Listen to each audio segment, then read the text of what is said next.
So I saw this effect in LeMMinO's most recent video, and it was very inspiring, and I thought it would be good to make a tutorial on because it kind of reaches into what I would consider to be fundamental concepts of Blender, and I think it's a very good tutorial to kind of introduce you to a lot of different 3D concepts if you've never done 3D animation before.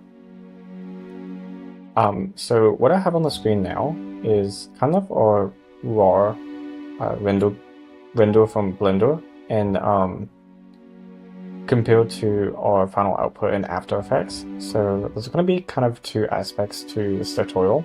We're going to do everything for the 3D animation, mostly in Blender, and then we'll come back and do After Effects for the post-processing to really make it pop. If you've never used Blender before, like you're a complete beginner, I would challenge you to follow along with the video, and if you get stuck somewhere or there's something you don't understand, go to another video and watch kind of a deep dive on that topic, and then come back and continue with this video. And I think that's probably going to be the best way to learn 3D animation in general. So with all of that being said, let's go ahead and get into this tutorial.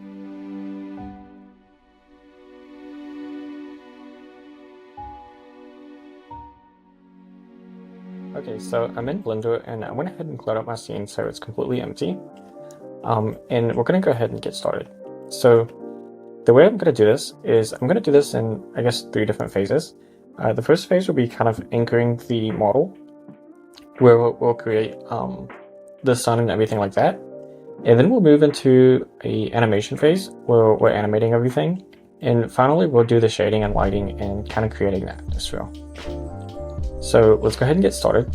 If you do Shift A, you can create a UV sphere, which this is going to be our sun. So I'm going to hit G and then Z to move this up on the Z axis. And I'm going to hit S to scale this up slightly. And then I'm just going to bring this up a little more as well. And I'm going to come over here in the Explorer and rename this to be sun.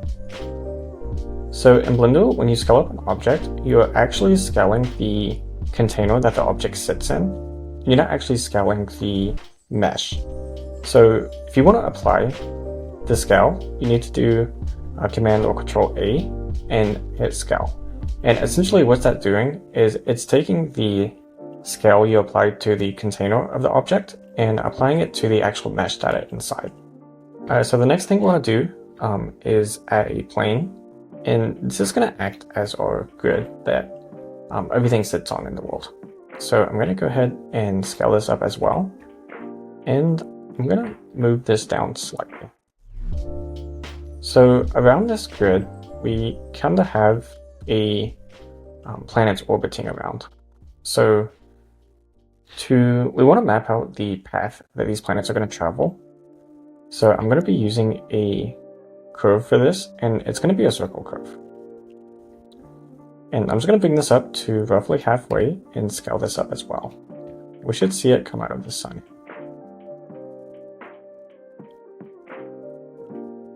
And I'm just going to do this, duplicate this a few more times, just by hitting Control C and Control V, and scaling it up. So I'm going to make these paths a little less uniform so that we can really see the orbit. And then I'm going to go ahead and scale this plane up as well. So we kind of have a lot more room to work with here. And I'm also going to make this sun slightly bigger. I think that's probably a good size. So we can take all of these and just rename them to be orbit. And the next thing we want to create is the planets. So I'm going to copy this sphere right here, and we're going to scale this down slightly. So the size is actually kind of smaller than the sun. And if we take this path, we can constrain this planet to be on the orbit path. So to do that, we're going to come into the constraints, add an object constraint, and we're just going to do clamp 2, and we can select the object with the eye picker to the orbit. I'm just going to hit A on the scene to select everything, and then apply the scale to everything. And now if we move this around, you can see it's stuck to this circle orbit path. So I'm just going to go ahead and copy this out to all of the other paths as well. Before I do that, I'm going to rename this to Planet. So I'm going to go ahead and copy this now. And in this copy one, I'm going to delete the constraint. Or we can actually just change the target and make it the new one.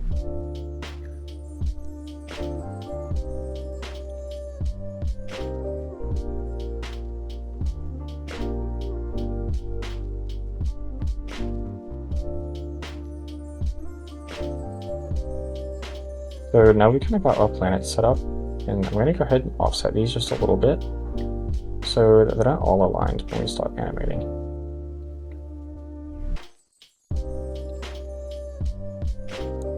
So the next thing in our animation is we have some kind of asteroid belt, and that's what we're going to work on creating next.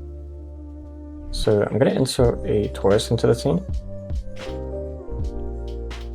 and I'm going to scale this up. Bring it up first and then scale it up.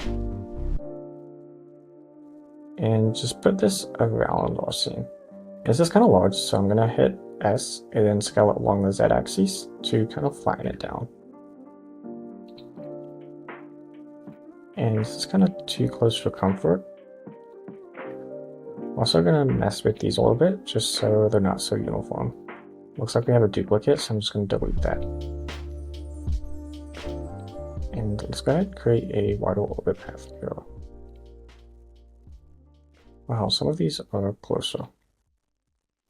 We have an extra one there, so I'm going to delete it. So now we want to create particles inside of this kind of torus. So to do that, it's actually very simple. We're going to go to the particles here, and we're just going to do plus, and it's going to give us a particle emitter. And what we actually want to use as our particle base, I'm going to go ahead and create a icosphere. And this is going to be kind of like our asteroid. So I'm going to rename this to asteroid. And if we come back into the torus and we set this to, let's see, so we want to render this as a object, and then select our instance object, which is going to be the asteroid. And then we can start messing with the settings. So we wanted to do it, so we haven't set up the animation yet. Right now our scene is on frame 1. So if we set the end of this to frame 1,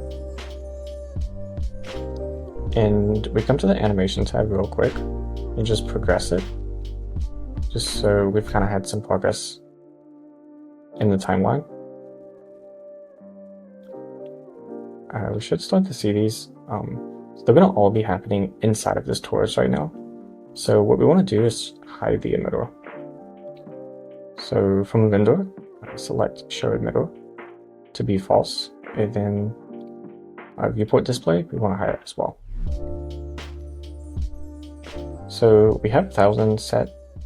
Lifetime is 50, so let's just bring this up to like 1000 so they don't disappear on us. And if we go back to the animation here, I'm just going to play this out and see what's happening. Let's swap to the layout tab.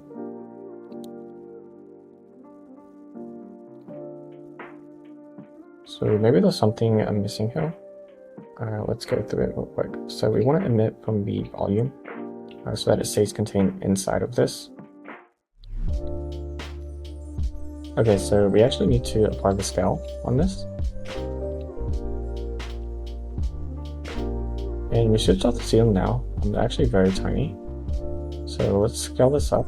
But let's do this by changing the settings in the emitter. Make sure the scale is up. So let's bring this all the way to 1 so we get the true shape. Okay, so we're getting our asteroids here now. We don't want these all to be the same size. So I'm going to take this and we have the scale randomness property here.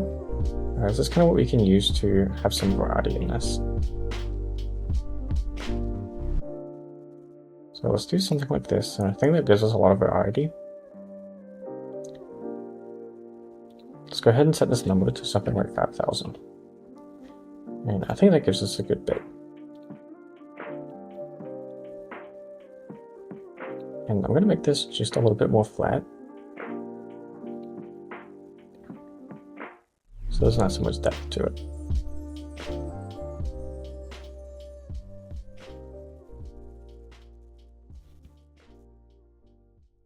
Okay, so now we've kind of got the foundation of our scene laid out.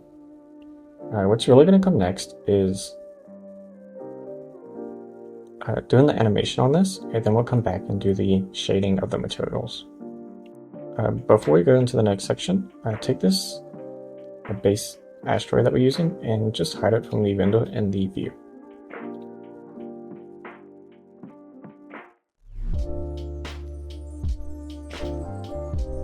Okay, so now before we get into the actual animation, I do want to do the shading because I think as we're animating, it's going to be important to see how the light's kind of affecting the animation. If you go to the Material tab, and I went ahead and swapped to the shading view as well, this is going to let us see kind of what our scene's looking like. So let's start with changing our world. So let's come over here to the world on the side tab. And we could just go ahead and do new, and it's going to give us something to kind of start working with. So I'm going to give this kind of like a deep blue color, and I think that's going to work the best for us. We don't want to go all the way to black, but we do want to have like a very, very deep blue. And if we come into our settings here, the viewport, we can kind of toggle this on and see it. And you might have to disable the scene world and the scene lights, enable it to see it. So if we go back to the world tab, I'm just going to make this a little bit darker to where it's almost black, but it's still very, very blue. And I'm going to go ahead and work on our sun next. So I'm going to select the sun object and just do new on the material. And for the sun, what we really want to do is a emission shader. So it's a very simple material, and a lot of our materials are going to be fairly straightforward. Essentially what an emission node is it's just one color and it's emitting light. And I'm going to make this kind of like a, not quite yellow color, but kind of a deep orange. And I found that's what looks the best. We can also bring this emission up slightly. You do notice the color gets washed out very quickly. So we're going to go ahead and fix that. On the window settings, we're going to go to our color management over here. And we want to do this in Filmic. And it's going to let us keep the color when we add all this light. And kind of just make everything look a little bit better. So that's kind of one aspect of our scene. We're going to essentially be doing this emission to a few other objects as well. So one thing we're going to do it to is the planets. So if you go ahead and create pretty much the same thing we just did, our planets are going to be kind of a bluish color. And I'm going to swap my viewport settings just so we can see it again. And I think that's a good start. If we decide we want to come back later and change it, we can. I'm going to give this material a name, just call it planet. And I'm going to assign that to all of the planets. And I think that's looking pretty good. So the final thing we want to shade and have a emission on is going to be these asteroids out here. And the way we're going to do that is that object that we hit earlier, the asteroid, we can just simply add a emission to it.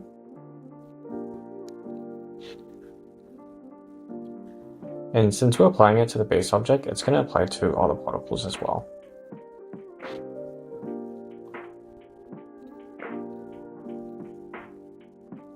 And we'll just make these kind of a blue color.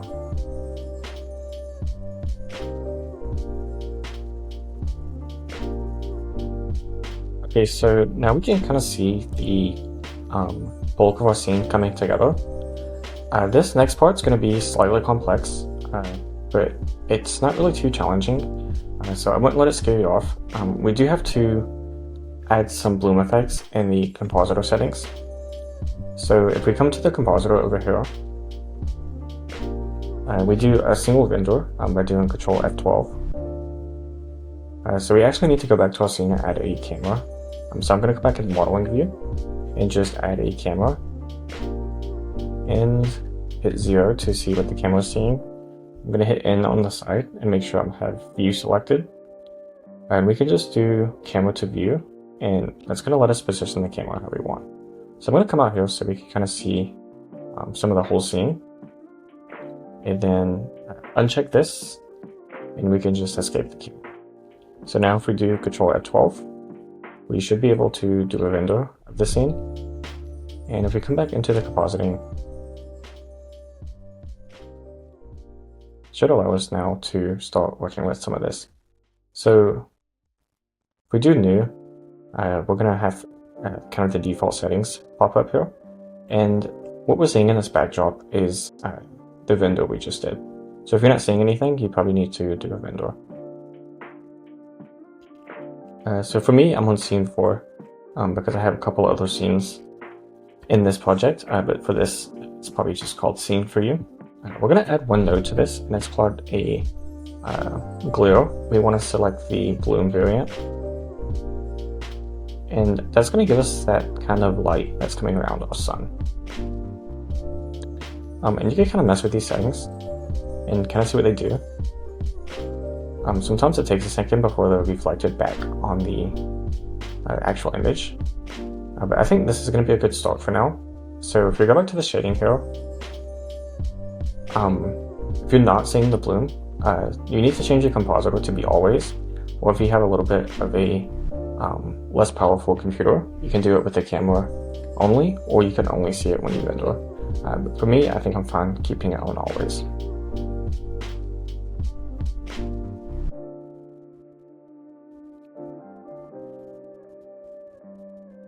So we need to fix these particles. So it looks like since we progressed in the animation frame, for some reason they all fell down. So we actually need to go back and turn the gravity off on these. So I'm going to select the torus, which is our particle emitter, and let's come down to where it says the physics engine that it's using.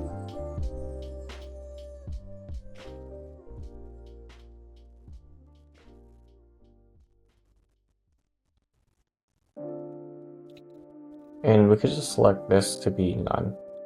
And it's going to keep everything pretty stable across the frames for us. And if we come back to our shading now, we can kind of see the effect of that. So I'm going to mess with these particles ever so slightly. I'm just going to do a lot less than we have. So I'm going to do 5,000 divided by 2. And I think that's probably going to be a little bit better for us. I'm also going to bring these in and make sure I apply the scale as well. So now we have to work on this grid texture, and this is probably going to be one of the more complex textures that we do with the shading nodes. But if you take the time to understand it, I think you can come to an intuitive understanding of how it's working. You might have to do a little bit of research on some of these nodes if I don't go in depth enough. So I think it's a relatively simple setup, so don't let the perceived complexity of the nodes kind of worry you. So I went ahead and created a new texture, and I'm just going to rename this one to be grid. And our first step is going to actually be to get a grid showing on this. I'm going to stop using the scene world just so we can see it a little bit better for now. So we're going to go ahead and delete this, and to do a grid texture in Blender is not very intuitive. It's not very straightforward either. One method you'll see a lot of people do is they'll use a brick texture, and they'll kind of change these settings so that these are equal, and just change the offset as well so that these line up correctly. And that kind of gives you a grid, but for what we need is we're going to need a lot more control over this grid, especially when we start like overlaying gradients and things on top of it. So I'm going to do a slightly different approach, and it's going to look more complicated, but I'm going to explain it as we go. So we're going to be using the wave texture, And what this texture does is it's going to give us these kind of bands across the plane. And we have the X control and a Y control. We can see if we use both of those, it kind of flips. So we're going to be overlaying these on top of each other, and that's going to be what's really driving our grid effect. So we can just go ahead and create a second one. And we need to mix these together. So if you're familiar with blend nodes and After Effects, we have blend nodes as well in Blender. And we want to take the darker of the two values, which would be just the black lines. So we're just going to use a darken node for that. So it's mixed color, and then you have all of these settings. We're using darken. And we can just drive these both in. And then the output will be the material. Okay, so we still can't see anything. What we want to do now is grab a color ramp, which is going to let us pull out the black values. And we're just going to bring that in here. And let's let the factor be the darken, and we'll bring the color to the surface. And we'll just bring this all the way down. And that's going to let us control the variety of these lines. Okay, so right now, if you consider our node, we're taking the darkest values of both the lines, but our lines are only going in one direction. So we need to actually set this to Y, and we should start seeing both lines. And that's going to let us play with these values a little bit more to kind of get the effect we want. So we want this to be like very sharp. Let's go ahead and bring this factor up to 1 as well. You can see we're getting these shading effects in this, so we're having like these corner pieces. We really want to minimize that by bringing this down as close as we can and getting like some very sharp lines. And I think if we zoom out on this, it's going to look a lot better. I do want to make these lines a little bit thicker. So the next thing we need to do is we want the white to be invisible. So we can go ahead and do that by using a transparent BSDF. And we'll just bring it through like this. And it's going to let all of the whites disappear for us. And that kind of highlights some of our roughness, so we can come back and tighten that up.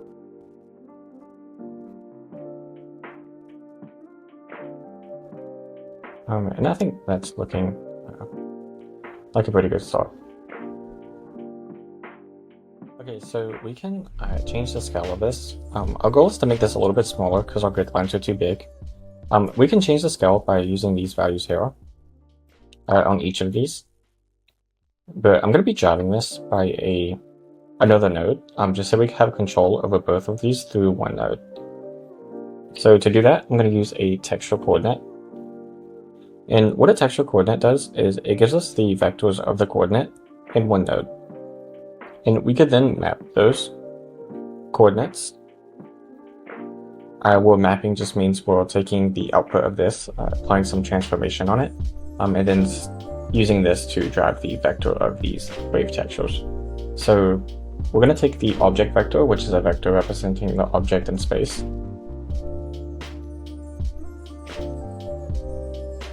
And we're going to apply a transformation of the scale on this. So we're going to do 0.05 for both of these. And when working with vectors in Blender, I've already worked out all of the shading for this, so it's not like I'm coming up with this on the fly. I'm kind of just showing you the conclusion I came to when I developed these nodes. So when you do nodes, it takes a lot of experimentation and a lot of playing around to really get what you want. So I don't feel like you have to, I guess, be able to understand this in one sitting. When I work on nodes, it usually takes like, 30 or 40 minutes just to get the texture I want. And then I'm just showing you the process that I went through.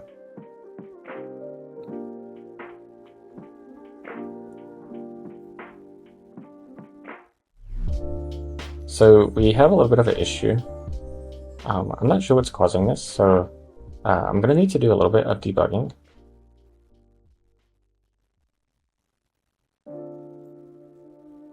I see. So let's bring this into the vector node as well. I forgot to connect them right there. So now we kind of have the texture here, and we can see like how big it actually is. And I think the size is like not going to be perfect for our application, so I'm just going to do maybe 0.01 and see if I can make this a little bit bigger. And I think this scale is looking pretty good, so I'm going to leave it at that for now.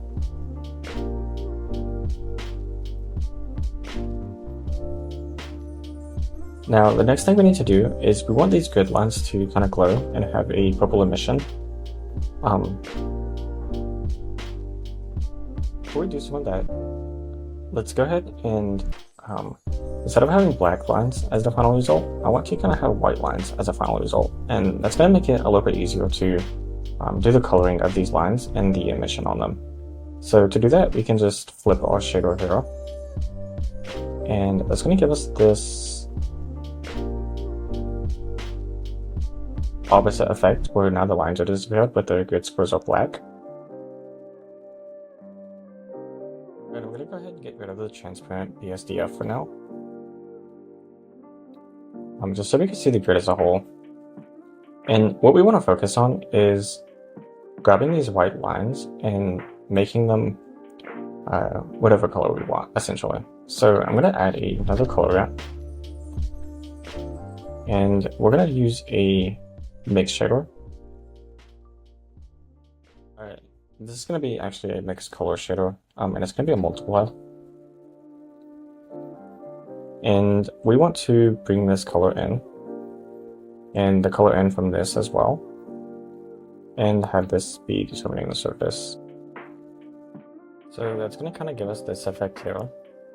We could go ahead and bring this all the way up to 1. And we can set this to be the color of the actual white that we want it to be. So this is going to be kind of a magenta color.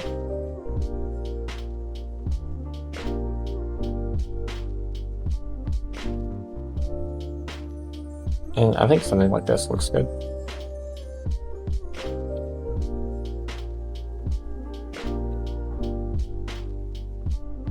So now we want to do the emission and bring back our transparency.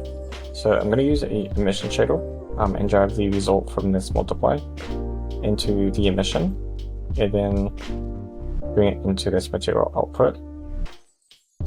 And we can set the strength to kind of be high, but not too terribly high. I think this is going to be good. Maybe like a 1.5. Then we want to do a mix shader, and we want to bring back our transparent BSDF. So we're going to use the color here to drive the factor of the mix shader, and then we can bring both of these together and let this determine our final output. And you can see that's going to make our black squares invisible. So let's go ahead and set this to be the scene world, so we can kind of see what our scene overall is looking like now.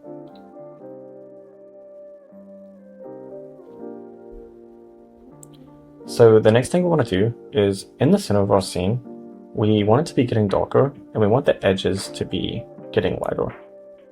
So I promise we're almost done with the shader. You've kind of made it through the hard part. So now we just need to apply the gradients to it, which is going to be a fairly straightforward process. So Blender gives us a node for gradients, and it's called a gradient texture. And we can use this texture to drive the factor of the color ramp over here. And we can already see that's giving us some like darkness on the edges. But what we want to do is make this a spherical. And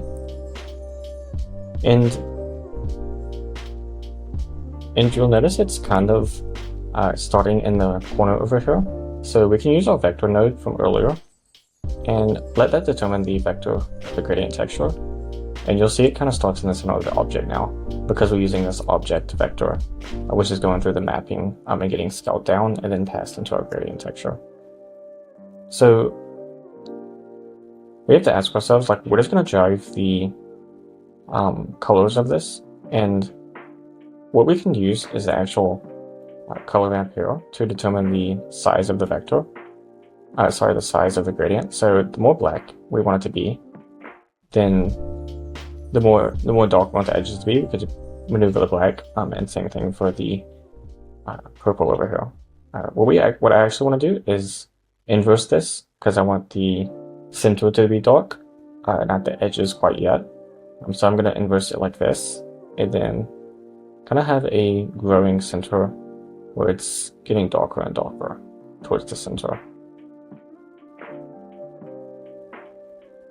And I'm going to swap this from spherical to be quadratic sphere. And this is a pretty harsh fall off. So I'm going to set the color ramp to be maybe an ease.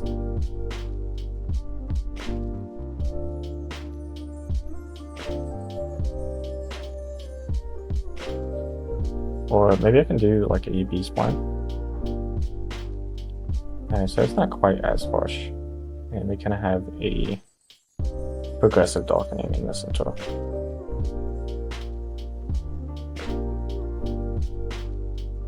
Another thing that's going to help us a little bit is setting this to kind of a lighter color. And if we want to get real specific, we can set it to the background of our world.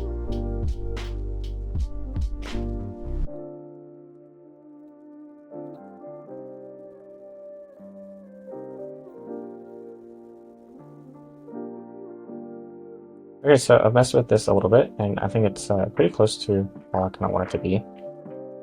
The next thing I'm going to do is kind of fade off the edges as well. So to do that, we're going to be working with the final output of the current state. So anything past this point, we can kind of abstract into just being this output. So we just need to add a gradient node.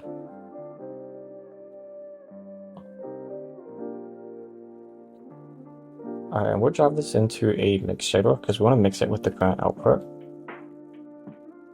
And we're actually going to do a color ramp on this so we have control of the gradient. And I'm going to kind of move these up. I'm going to bring this down, so we're going to focus on the edges of this. So let's make this a spherical one. And we're going to need to do our texture mapping again. So let's do a mapping node, and we'll need a texture coordinate node.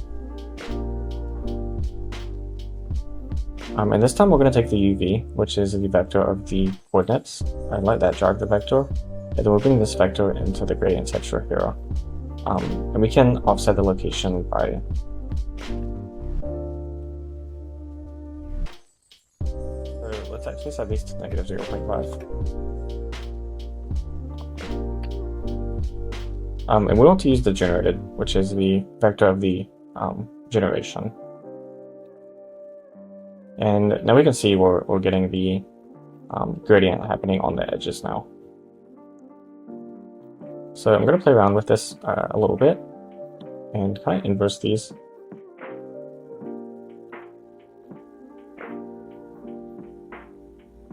Just so we have a little bit of a fall off. This is going to be B-spline.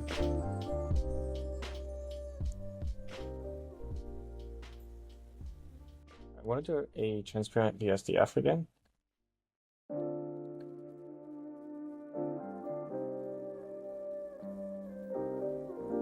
We're actually going to mix this, so we're going to use this to drive the mix.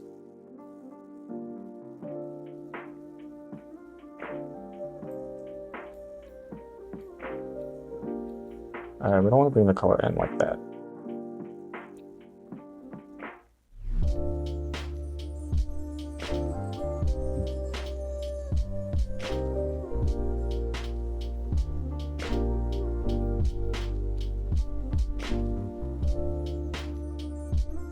So we actually don't want this to be B-spline. I'm going to set this to linear, and then we can bring this down to kind of get that fall off on the edges. So again, I'm having to do like a constant back and forth with the nodes that I created the first time as I go through them here to teach you, because coming up with them all on the spot is just unfeasible. So I don't want you to feel like you need to, I guess, understand everything with nodes and be able to come up with this stuff in like 3 to 4 minutes. Because even as I demonstrate the setup of the nodes, I can't remember what I did the first time. And doing materials is a lot of experimentation and a lot of backtracking and seeing what works and seeing what doesn't work. So I just want you to keep that in mind as well. So I'm going to mess with this just a little bit more so we have that fall off happen a little sooner. The final material we want to do is going to be this kind of path that follows around the animation. Okay, so now let's go ahead and get started with our final texture, which is going to be these kind of orbit rings where we have a light trail going around them. The good news is this is a fairly straightforward texture. You want to select the actual orbit ring, and I've already got it pulled up here, but you're going to come into the object, and then you can do extrude. And we want to extrude this just by a little bit of a tiny amount to kind of give it some volume in the world. So if I come back into the shading view, you can kind of see how it gives it that little edge to it. So I'm going to go ahead and do that for all of them. I'm just extruding them by 0.01. And we'll come into this last one over here because I think it'll be easiest to see. So I just created a new material. We can come into the material tab and rename this light trail. And we'll keep the principal BSDF. Essentially what the light trail is going to be, it's just going to be a gradient. So we're going to add the gradient texture and let that drive the base color. And we're going to do a mapping node and a texture coordinate.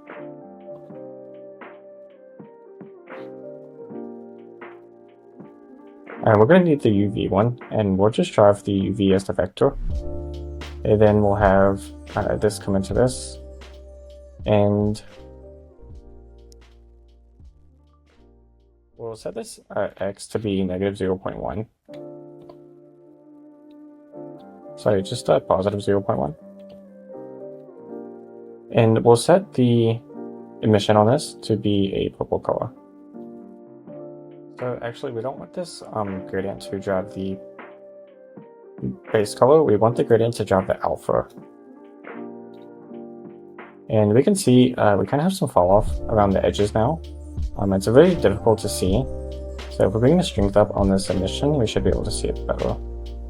And now we kind of have that tapering. I'm going to go ahead and make this a magenta color to kind of fit our color scheme. And I think it's looking pretty good. I'm going to bring this emission strength down just a little bit as well. And I'm going to go ahead and apply this texture to all of the light trails that we should have in this scene.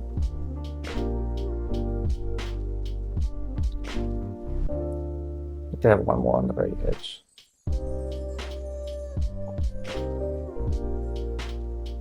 Okay, so I went ahead and extruded the last one as well. So now we can kind of get into the animation of this. And looks like we have one too many, so I'm going to fix this real quick just by deleting this one. So from here, we can actually get into the animation. So the first thing I want to do is kind of line these planets up to be on the edge of the light trail. So I'm just going to use G on the keyboard to go in movement mode and just kind of bring them around. Since they're constrained, it's kind of wonky to move, but I'm just going to do that for each one of these.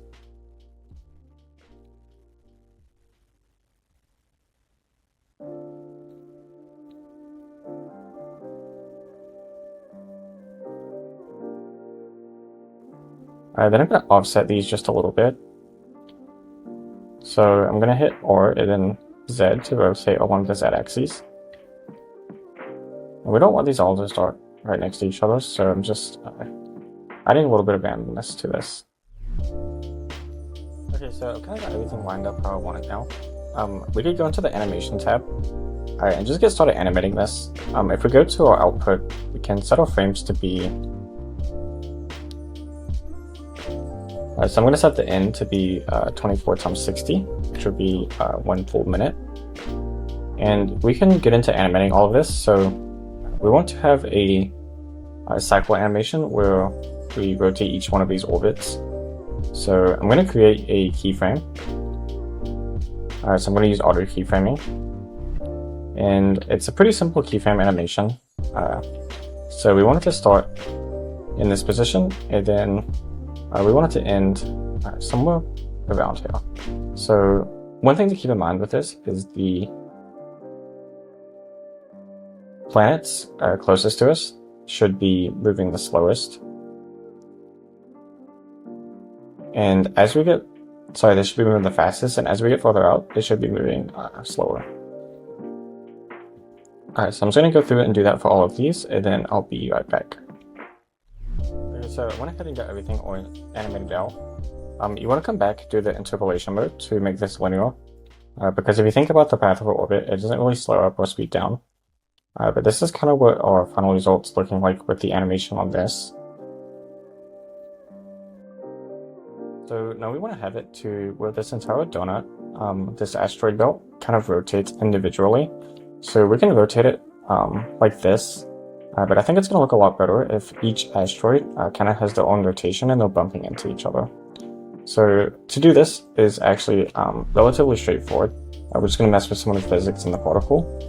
So we're going to add a curve to this and just bring this up ever so slightly and scale it up so that it sits in the center of the torus shape. And we're going to come into the physics settings of this, create a force field, and do curve guide on this. And then we just need to come back to our particle emitter, and we're going to set the gravity to 0 and the force to 0. And from the physics set, change it to Newtonian. And if we play this out, we should see it start to rotate in the direction. So now we play it back, we can see we're getting that rotation, but it's going very quickly. And to kind of counteract this, the main factor that we have to control this is going to be the frame end and the lifetime. So I'm going to bring this up to 60 times. Sorry, 24 times 60 to give us our frame length, because we're doing 1 minute. And we can bring this particle lifetime up to the same thing as well.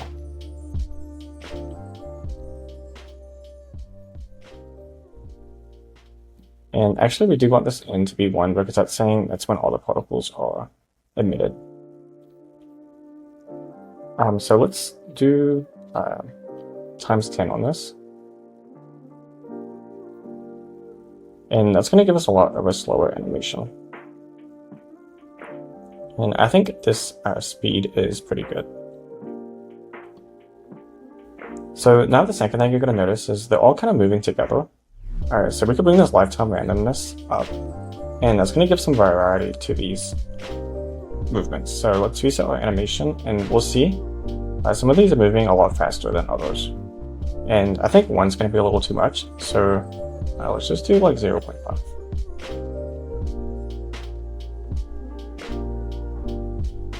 And that kind of naturally creates these kind of clusters. We have some kind of moving ahead and some kind of moving behind.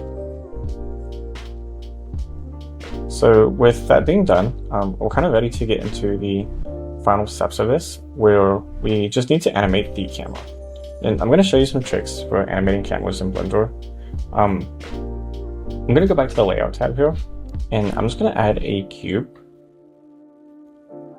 And I'm going to bring this cube up on the z-axis to where it's in the center of the sun, and then kind of scale this up.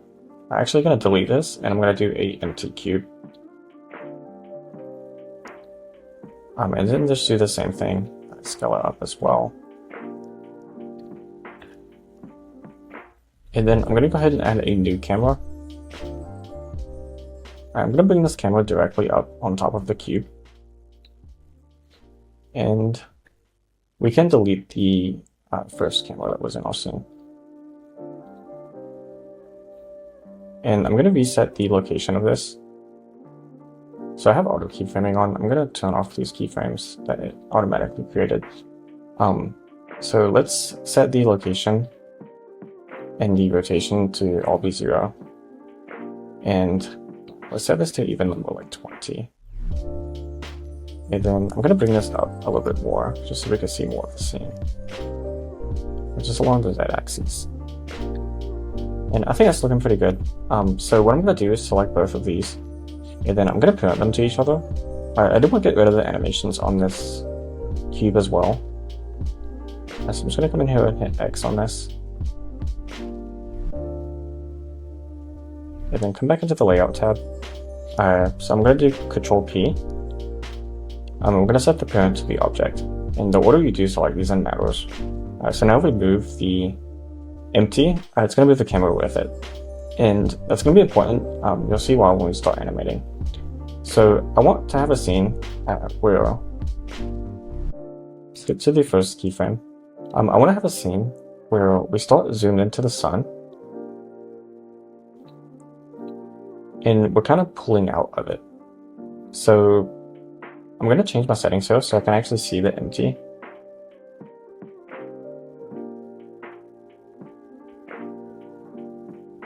And I'm not specifically sure where that setting is.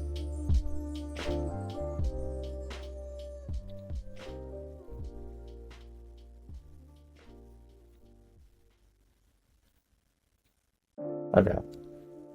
So it's up here in viewport overlays. I'm going to insert a keyframe at this. Well, actually, let's get our starting position figured out. So what we're going to be animating is this actual cube here. And we're not going to be animating the camera by itself. So I want to start with a rotation where we're kind of facing the sun. And to bring the camera in, we're just going to scale it in. If we go outside the camera, we can see this is flipped, so let's do a 90-degree rotation on the actual camera real quick. Which I'm not seeing it for some reason. Just select it like this. Alright, so if we come into the object, we can see the... So we have the camera here, I think. If we come into this view, let's do a...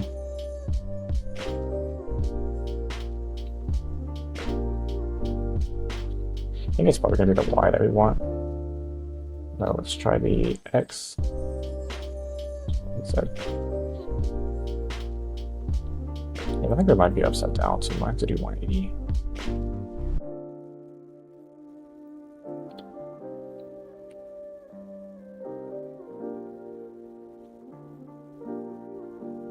Can't quite tell.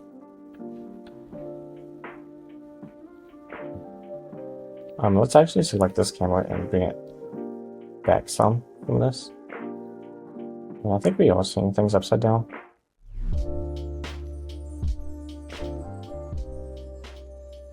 So I'm just going to do that with 90.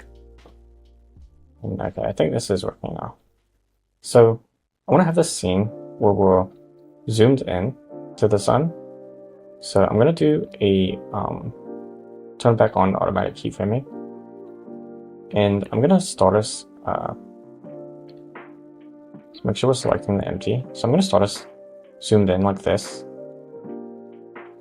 And I'm going to rotate this a little bit as well. And I'm going to come out and kind of zoom us out in one explosive type of action.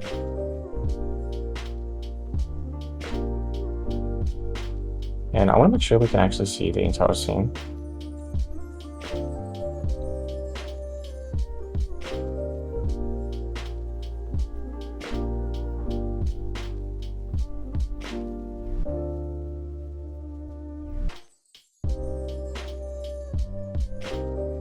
Let's go ahead and bring this up a little bit more. And let's see how that looks.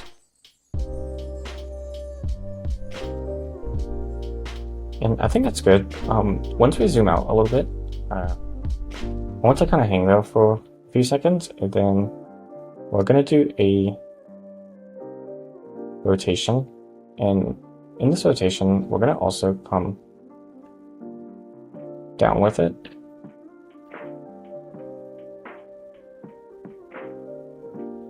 And I'm going to come in a little bit as well. And I want this to kind of be a longer horizon. And I want us to kind of focus in on one of these planets. So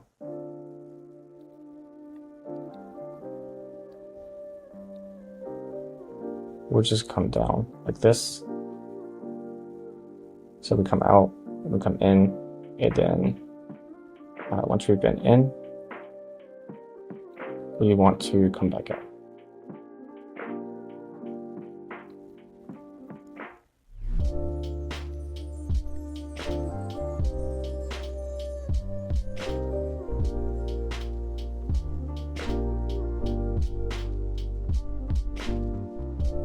And I'm going to give it a slight rotation here as well.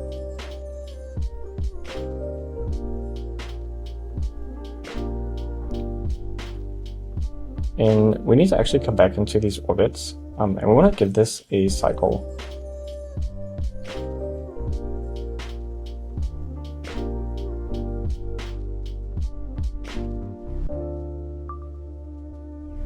Okay, so to make this cycle, we're going to come to the graph editor, A, and then come to channel, and we're going to add a cycles modifier, and that's going to keep it going.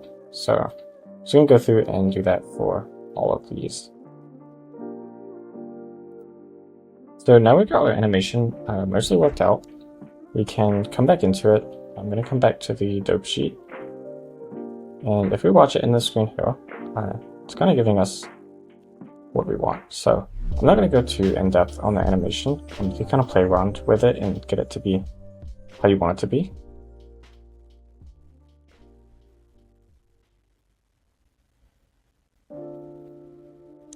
But the next step of this is going to be rendering it. So to do the actual rendering, we want to use Eevee, and we want to make sure our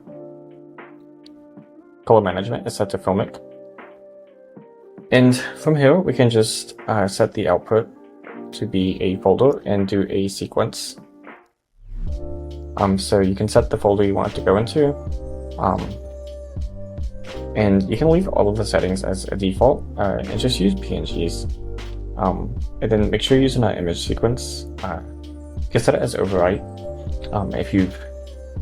I would just make sure it's going to its own folder. And then once you're ready to kind of start rendering, you can go to the rendering tab and start that, or you can do Control F12 and it will start rendering. So for the next step of this, I'm going to meet you in After Effects, and I'm going to show you how we can really make this animation look cinematic. So actually, I'm still in Blender here. There's one more thing that we need to do that I forgot about. We essentially need to make the stars in the background. So we're going to do that real quick. It should be pretty straightforward. I'm just going to create a mesh of a cube. And then I'm going to scale this up to kind of encompass our entire scene. And then I'm going to go to the particle emitting settings of this. Create a particle emitter. And then we can select show emitter to false on this. And we'll set the physics to be none. And I'm just going to create a icosphere.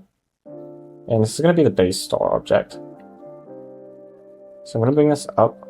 Make sure it's not shown in the window. And then let's create a material for this.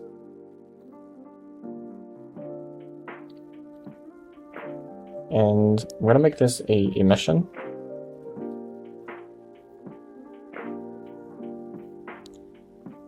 And we're just going to make it some kind of orangish color. And we'll come back to the cube and play around with the particle settings here. So we're going to set the frame start and end to be 1. And we want to set the scale of this. So let's set the thing to volume. And we're going to kind of bring this up a little bit. Keep in mind, we can see the stars through the ground. Okay, so we're not seeing these show up. Let's see what frame we're on and what the lifetime of these are going to be. Coming back to the shading tab, let's make these just 2000. And now we're getting that kind of hazy star. I'm going to scale this up slightly.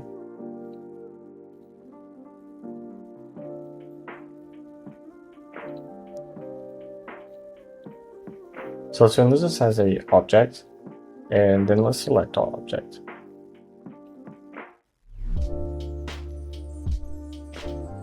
And let's bring the scale up to 1. Looks like we selected the cube, so let's select the icosphere. And then now we're really seeing it. We want this to be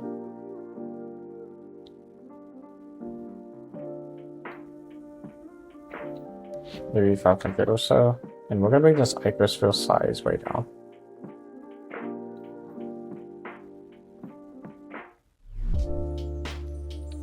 Alright, instead of volume, let's try and do faces.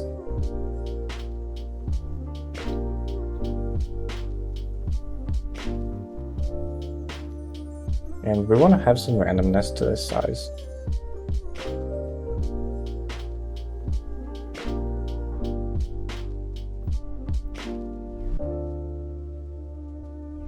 And we're going to go back into the icosphere emission and just bring the strength up so that we get some glow on it. And we're going to come back into the particle settings and just play with the scale a little bit more.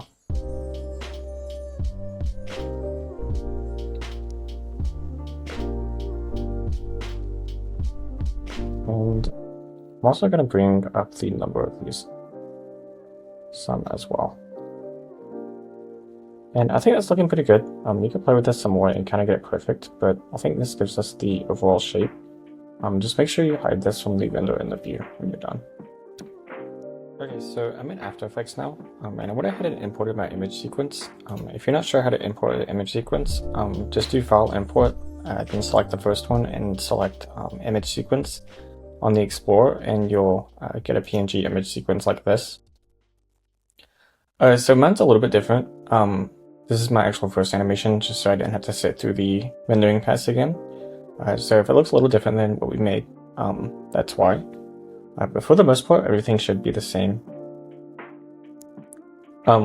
So to really get started with this, there's a few effects that I kind of want to layer on top of each other.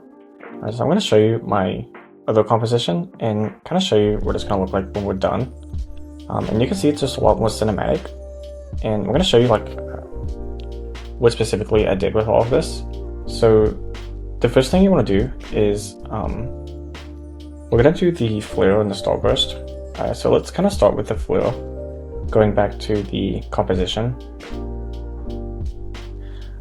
So I'm going to do a new adjustment layer, and I'm just going to add a flare effect to this.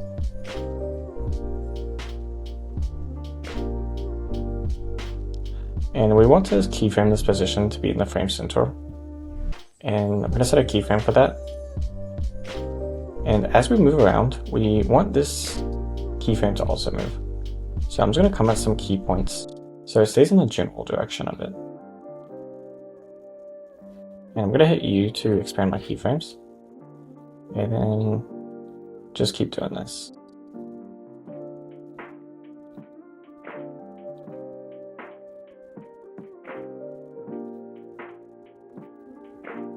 Okay. And now if we watch this, we kind of have a flow that follows it around. We want to set the flow brightness to be kind of low. So when we're up close, we want it to be high. And when we kind of pull away, we want it to be fairly low. And let's bring this blend with original up as well. So it's looking pretty good. As we get closer right here, let's go ahead and set it to be a little higher.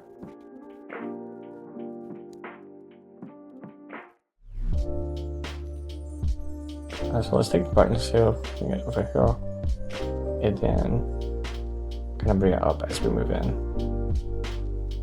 And I think we actually want to do that more. Bring these back some. So as we get closer, it's really giving us that feeling that there's light in the scene because everything's getting brighter. And then by the time we're out here, we want to kind of be back at our original. And then let's go a little lower here. So I think we set this to 100, let's go back down.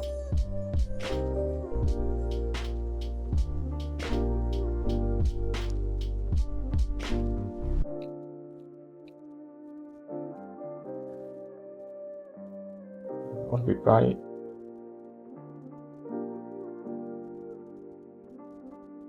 So I think that's looking pretty good. I'm going to bring this blend with original up a little more just so it's not as intense. And I think that's pretty good, so it's very subtle. The next thing I want to do is I'm going to rename this adjustment layer.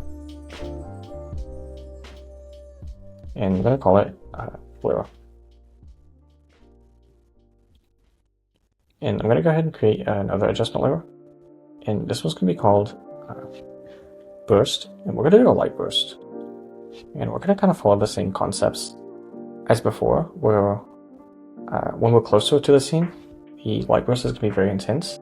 And as we get farther away, it's going to kind of die down. So let's bring this ray length down. So it's just something like this. And bring the intensity up slightly. And we're going to set this keyframe on both of these. And then as we kind of get up, we want it to go down by a lot. So this intensity should almost be 0. And we'll leave the big length alone. And we can actually like do that even more sharply. And it should be like as we're getting away, we're kind of losing a lot of the ray burst. And then once we get closer again, like we did before, we want to start bringing that intensity back up. So we probably want to be a second peak here. Not too intense, but just enough to notice it. And then as we come back out here, we want to go back to close to 0. And that's kind of giving us the feeling that there's like actually light in the scene. The next thing I want to do is add a vignette to this.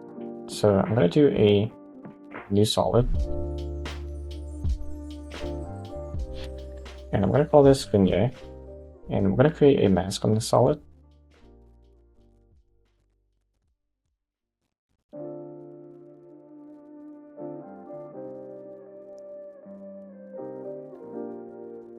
So let me recreate that mask. And we're going to come over here, invert the mask, feather the mask, and then change the opacity of the mask as well. So we're going to still be following the same concepts throughout all of this. We want the opacity of a mask, of the vignette, to be 0, because if you think about how a vignette works, it's a lack of light in the camera. And if you're kind of zoomed in on the sun, you're going to have a lot of light. So I'm going to keep it 0 here, and when we zoom out, I'm going to have this vignette kind of come in. It's going to give us like a sense of darkness. We're not going to be too intense with it, but I think it's good. And then as we get closer, like here, we're going to do the same thing where we have the opposite happening, where it's kind of fading away, and then it kind of comes back.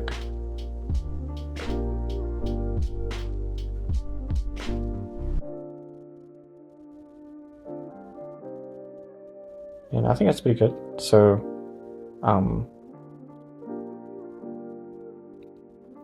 next thing we want to do is add a new adjustment layer. And we're going to kind of do a depth of field effect. So we'll just call this blur. And we're going to do a camera lens blur, which is going to be slightly intense. I'm going to put this under all the other layers because we don't want to blur the vignette. So we want to have kind of a focus field, so let's go ahead and just bring this out at the blur radius. And let's go ahead and create a mask. And we're going to invert this mask as well. And we're also going to feather it. And we want to move this mask as we go. So When we come into the focus on the planet, we should be focused on the planet. So we want the mask to kind of have the background be blurry. So we do that with just a simple position keyframe. I'm going to have the mask kind of focus on this. We actually want to move the position of the mask to not be later.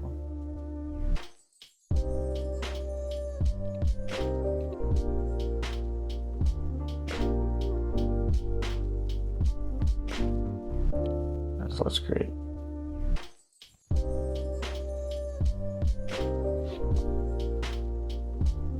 We'll just do the mask. So when we zoomed in here, we want it to kind of be focused on that object.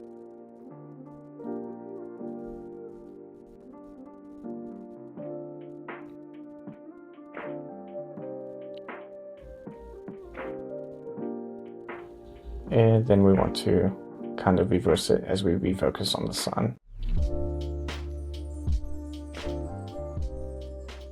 This is possible to do in After Effects if you want. Sorry, in Blender. It's going to significantly increase your window times, but you do get a little bit of a better result. That's more accurate to, I guess, real life.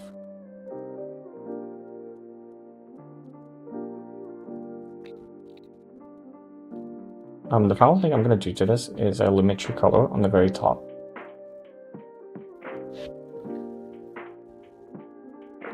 Actually, there's two things we're going to do. We're going to do the LeMMinO color first, and then we'll come back and add a little bit of lens distortion. So what we want to do is come over the curves, and we're just going to do a very simple S-curve on this, just to make it look slightly better. And I'm just going to leave it at that. It's very subtle, but it does make a difference. If you want to have more of a cinematic effect, you can kind of go down with these shadows more. It really just depends on the kind of effect and style that you're looking for.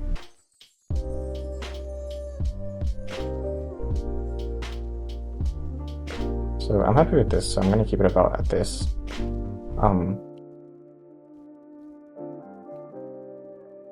The final thing I want to do is a adjustment layer. I'm going to do this right under the blur, and I'm going to call this distort.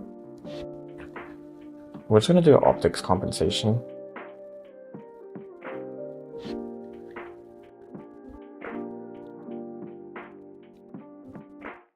And we could just do a reverse the lens direction and then bring this up just slightly, so we can have some distortion going on the lens. And this is our final result. So hopefully you learned something from this video. I enjoyed making it. If you have any animations you want to see broken down, like 3D or 2D, join my Discord server, or just leave a comment in the YouTube channel. And I'll see you guys in the next one.